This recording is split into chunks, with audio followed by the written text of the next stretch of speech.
Salut les passionnés de foot, aujourd'hui on plonge dans la revue de presse du jour avec la une explosive du journal L'Équipe, une couverture dominée par le Real Madrid et Kylian Mbappé qui fait la une en grand avec un titre qui en dit long, tout près du but. Selon vous, Mbappé va-t-il marquer ce but décisif contre Séville pour entrer seul dans l'histoire du Real Madrid avec 59 buts ou plus sur une année civile où le Bernabéu devra-t-il attendre 2026 pour voir tomber le record de Cristiano? Donnez votre avis en commentaire. Le journal met en avant Kylian Mbappé qui affiche le chiffre 59 sur la couverture, symbolisant son incroyable série de buts.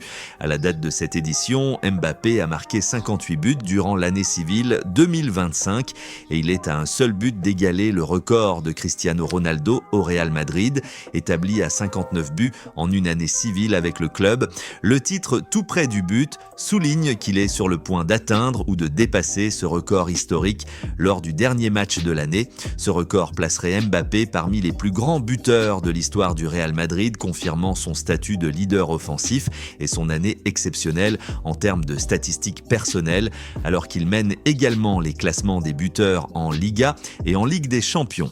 Cristiano Ronaldo détient le plus grand nombre de buts inscrits par un joueur du Real Madrid sur une année civile, du 1er janvier au 31 décembre. Ces 59 buts ont été marqués exclusivement sous le maillot du Real Madrid en 2013. Ce record symbolise l'une des saisons les plus prolifiques de Ronaldo au Real Madrid, période où il dominait les classements des buteurs en Liga et en Ligue des Champions.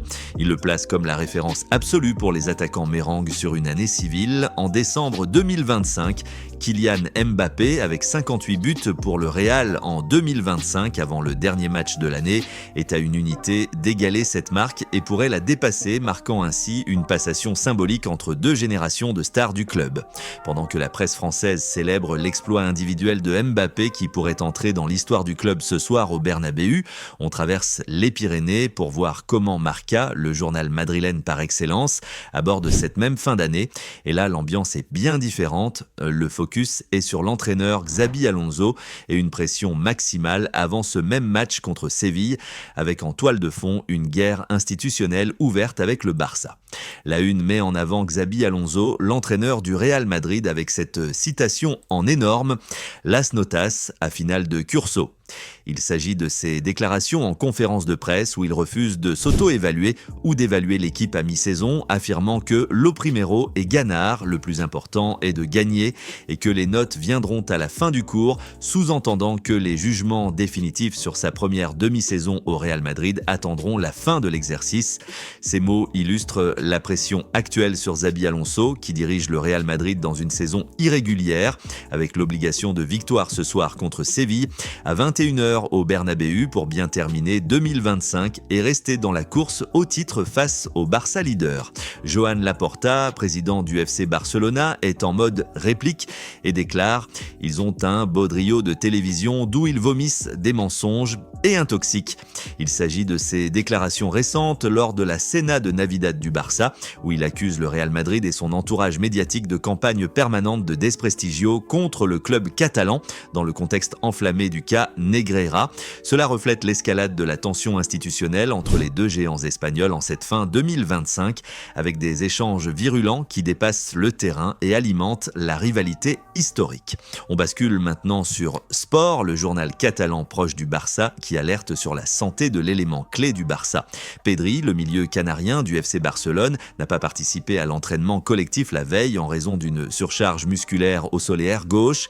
Le staff technique et médical élabore un plan spécifique pour gérer ses minutes, doser son effort et éviter toute rechute, alors qu'il reste essentiel pour Hansi Flick. Pedri est un joueur clé pour le Barça de Flick et cette précaution vise à le protéger avant le match compliqué à Villarreal et pour éviter des absences prolongées dans une saison dense.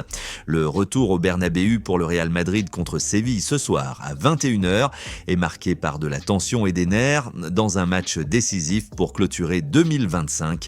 Cela met en lumière les enjeux élevés pour le Real Madrid qui doit impérativement gagner pour ne pas creuser l'écart avec le leader Barça. Pep Guardiola, entraîneur de Manchester City, a déclaré qu'il ne restera pas éternellement au club et que celui-ci doit se préparer à l'avenir, même si le sujet n'est pas à l'ordre du jour actuellement. Ces mots alimentent les spéculations sur le futur de l'entraîneur catalan, lié au City jusqu'en 2027, dans un contexte de rumeurs récurrentes.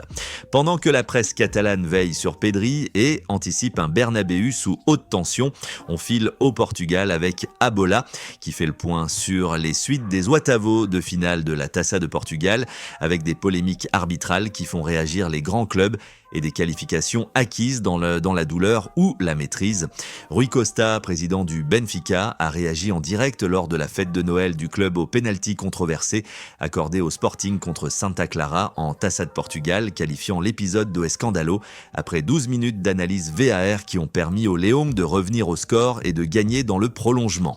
Cette polémique arbitrale alimente les débats sur la crédibilité du football portugais et les réactions des dirigeants des grands clubs en fin 2025. Le FC Porto a battu Famalicão 4-1 en championnat, construisant une victoire solide qui montre la détermination des Dragons à rester compétitifs.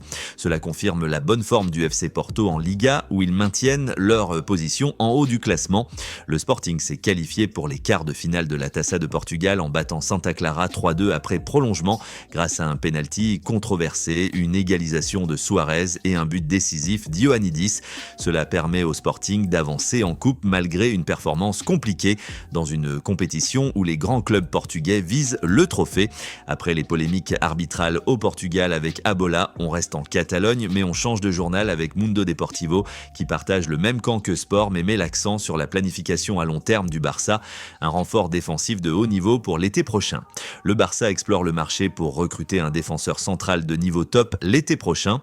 Josko Gvardiol, Manchester City, et Alessandro Bastoni, Inter Milan, sont les profils préférés. La situation d'Araujo et la fin de contrat de Christensen en 2026 incitent à anticiper un renfort pour la charnière.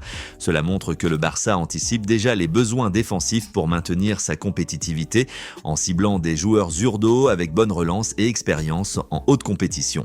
Prudence autour de Pedri en raison d'un problème musculaire, surcharge au solaire gauche. La décision de sa participation au match contre Villarreal sera prise aujourd'hui. Cela confirme la gestion prudente d'un joueur essentiel pour éviter une blessure plus grave en fin d'année dense. Le Real Madrid affronte Séville à 21h, un examen sans marge d'erreur pour les Blancos dans ce dernier match de 2025. Le Real doit gagner pour ne pas perdre davantage de terrain sur le leader Barça, tandis que Mundo Deportivo anticipe le mercato défensif du Barça. On traverse les Alpes pour plonger dans la Gazzetta dello Sport, le journal rose italien qui titre sur l'exploit monumental du Bologne, une qualification historique en finale de Supercoppa Italiana aux dépens de l'Inter avec une séance de tirs au but mémorable et des erreurs arbitrales au cœur du débat. Le Bologne a éliminé l'Inter en demi-finale de Supercoppa Italiana au tir au but, 3-2 après 1-1 dans le temps réglementaire. Thuram a ouvert le score tôt pour l'Inter, Orsolini a égalisé sur penalty accordé après intervention VAR pour une main de Bissek. Un autre penalty initialement accordé à l'Inter a été annulé. Immobilier a marqué le penalty décisif pour Bologne. La finale opposera Bologne au Napoli lundi. C'est la première finale de Supercoppa pour Bologne qui débute magnifiquement dans cette compétition tandis que l'Inter rate un objectif majeur et que les décisions arbitrales, penalty accordé et un autre annulé font polémique. La Gazzetta Rose rit de la Solita Inter qui trébuche, mais Corriere dello Sport préfère parler de justice rendue, même exploit de Bologne, même séance fatale pour l'Inter, mais l'accent est mis sur la finale méritée et les erreurs coûteuses des Nerazzurri face à une équipe courageuse. Bologne affrontera Napoli en finale de Supercoppa Italiana lundi à Riyad. Qualification acquise au tir au but face à l'Inter après un 1-1 dans le temps réglementaire. Deux champions d'Italie et vainqueurs de Coppa Italia s'affrontent au Circo. Erreur décisive au penalty de Bastoni, Barella et Boni. Fin de série pour l'Inter. Cette finale Bologne-Napoli récompense l'exploit du petit pousset Bologne qui élimine le grand favori Inter et offre un duel inédit pour le trophée.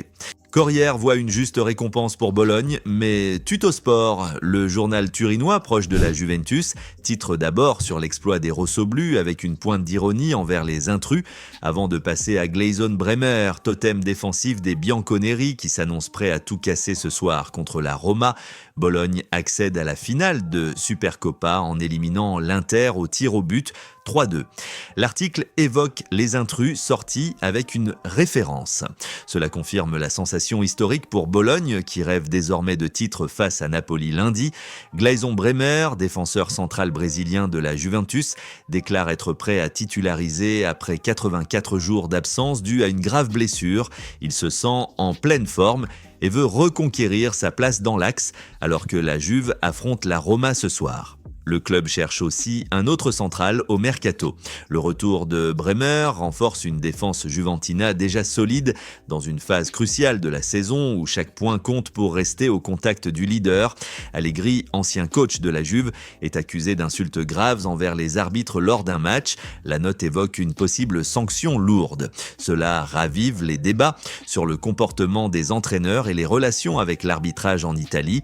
Si cette revue de presse géante vous a plu, lâchez le like, partagez-la et surtout abonnez-vous avec la cloche pour ne rien rater des prochaines éditions quotidiennes. On se retrouve demain pour le débrief des matchs du soir et les nouvelles unes. Portez-vous bien, profitez du foot et à très vite. Ciao les amis!